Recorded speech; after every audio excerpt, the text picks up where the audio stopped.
GTA اسمی که همه میشناسن، از بچهای مرد کودک گرفته تا آدمای بالغ و گاهن پدربزرگا و مادربزرگا.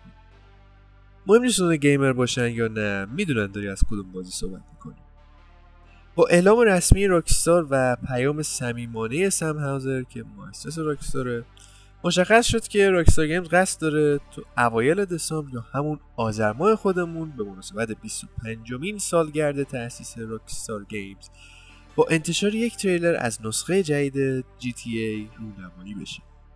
ولی یه سوال، راکستار گیمز دقیقاً چه زمانی تأسیس شده؟ سلام، من آریان هستم و به اولین اپیزود راکستار پرشیا خوش اومدید.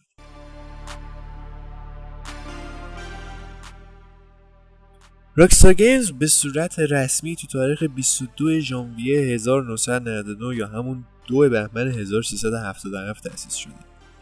ولی سم هاوزر تو پیامش به دسامبر 1998 اشاره کرد.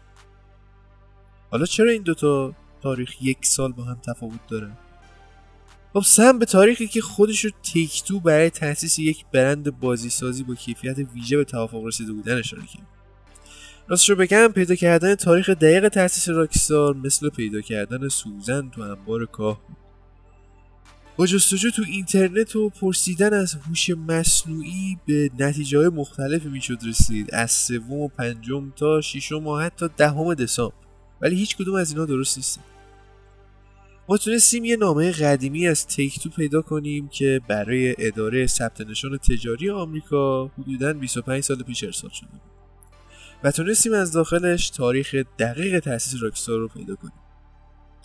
طبق این سند مهم، راکستار تو تاریخ 1 دسامبر 1998 یا همون 10 آذر 1377 تأسیس شده و لوگوی خوشگل آر و ستاره همون روز متولد شده. احتمال اینکه راکستار تریلر نسخه جدید GTA رو تو همین روز منتشر کنه خیلی بالاست. اما اینجا سوال پیش میاد. ما تا الان چه چیزایی از نسخه جدید GTA میدونیم؟ باید بگم ما حتی از اسمش هم مطمئن نیستیم، چون راکستار هنوز به صورت رسمی اسمش رو اعلام نکرد و از اسمایی مثل ورودی جدید سری یا GTA بعدی استفاده کرد. اما اصلا بعید نیست که اسم بازی همون GTA 6 باشه.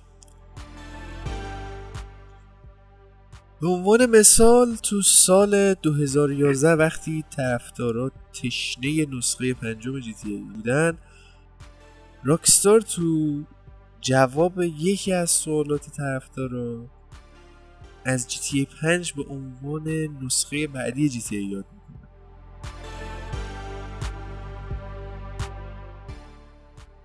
اولین اشاره به GTA 6 قبل عرضه Red Dead Redemption 2 رخ داد. اطلاعاتی که اون زمان توسط یک کانال یوتیوب به اسم The No منتشر شده بود خیلی مورد توجه قرار نگرفت تا اینکه زمان گذشت و یه سری اطلاعات جدید منتشر شد. Okay, with all of that out of the way, here's what we've been told. The next Grand Theft Auto is codenamed Project Americas, and it will be based in Miami or possibly their facsimile of Miami, given how Rockstar does these things. Yeah, I mean, most likely indicates a return to Vice City, because Vice City has been the stand-in for Miami in the past. There are rumors we could see a female lead for the game, which again would be an interesting choice.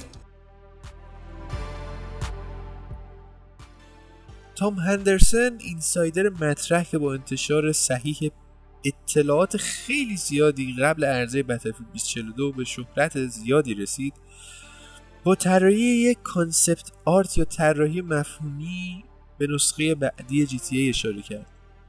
اون دوتا شخصیت کشید، یکیشون یه زن اسلحه به دست و یه مرد سوار بر جت پک رو نشون داد. اونا تو شهر میامی بودن و با این نقاشی اون ادعا کرد که نسخه بعدی GTA تو شهر وایس سیتی قرار داره و دو شخصیت اصلیش یک زن و یک مرد هست. جیسن شایر یه اینسایدر مطرح دیگه که تقریبا تمام حرفاش درست هستن اطلاعات تام هندرسون رو تایید کرد. جیسن شایر خودش بعد یه مدت یه مقاله نسبتاً طولانی از تغییر فرهنگی تو خود راکستار گیمز خبر داد.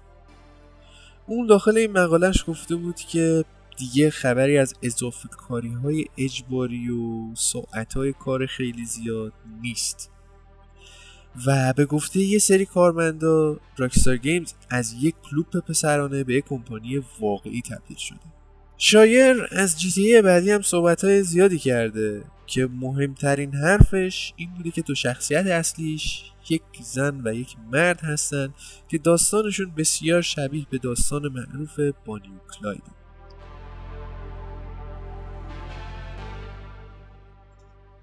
حالا بریم و یه نگاهی بندازیم به این که چه اطلاعات مهمی از 90 تا ویدیو لو رفته جی تی ای 6 به دست آمد.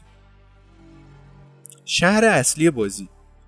اولین نکته‌ای که تقریبا تو همه ویدیوها میشه متوجهشون شد برگشت شهر وایس سیتی بعد سالهای خیلی زیادی. وایس سیتی داخل این بازی بسیار مدرن به نظر میرسه و جاهایی مثل ساحل وایس سیتی تا خیابون اوشن درایو هنوز داخل بازی حضور داره. مثل شایعات قبل عرضه تو لیک‌ها شاهد حضور 2 تا شخصیت اصلی بودیم. یه شخصیت مرد به اسم جیسن و یک شخصیت زن به اسم لوسیا.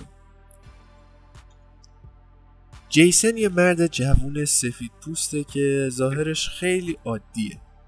یکی از نکات قابل توجهی که تو ویدیوهای جیسن دیدیم این بود که این شخصیت قابلیتی شبیه به ایگل آی داره.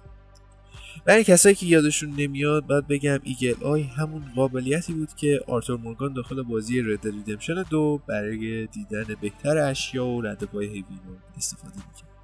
این قابلیت ممکنه وارد بازی نهایی نشه اما برای سرقت از بانک ها گزینه خوب به نظر میرسه.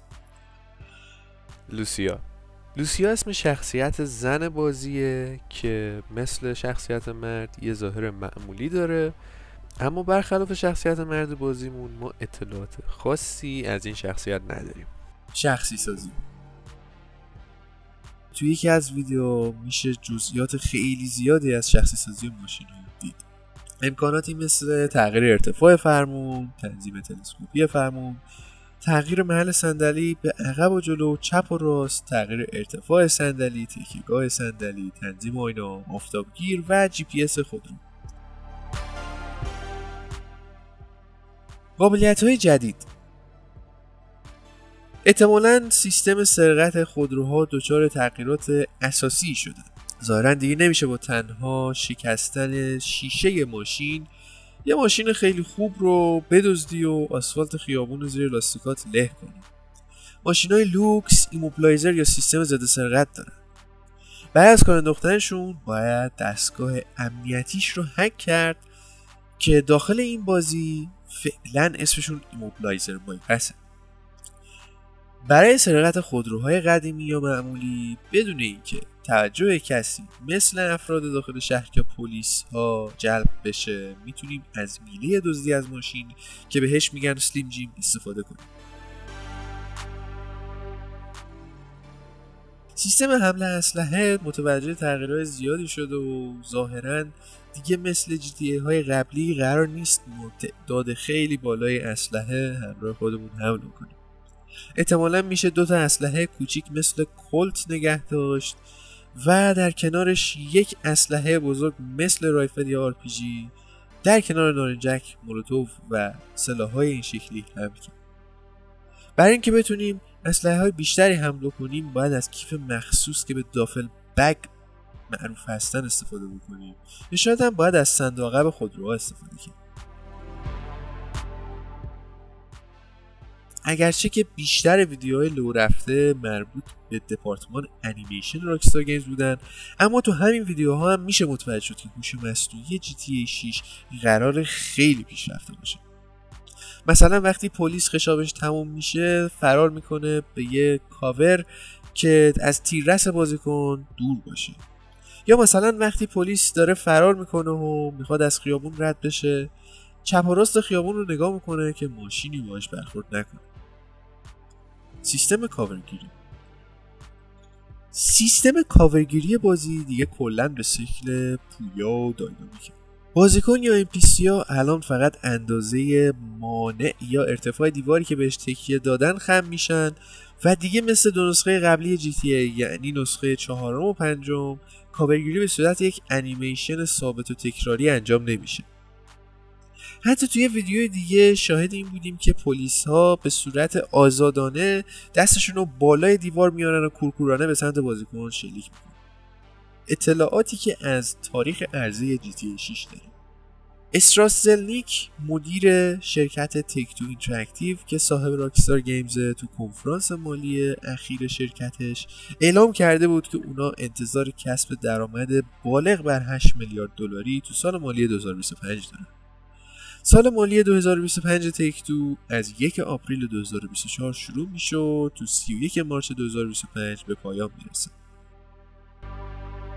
این بود تمام اطلاعاتی که به صورت موثق و دقیق میتونستیم از اطلاعات لو رفته GTA 6 در بیاریم. 100% اطلاعات بیشتری وجود دارن، اما اطلاعاتی که رسمی و قابل استناد بودن همین ها هستن. این بود از اپیزود اول راکستار پرژیا. لطفاً لایک و کامنت و سابسکرایب فراموش نکنید و تا اپیزود بعدی بدرود.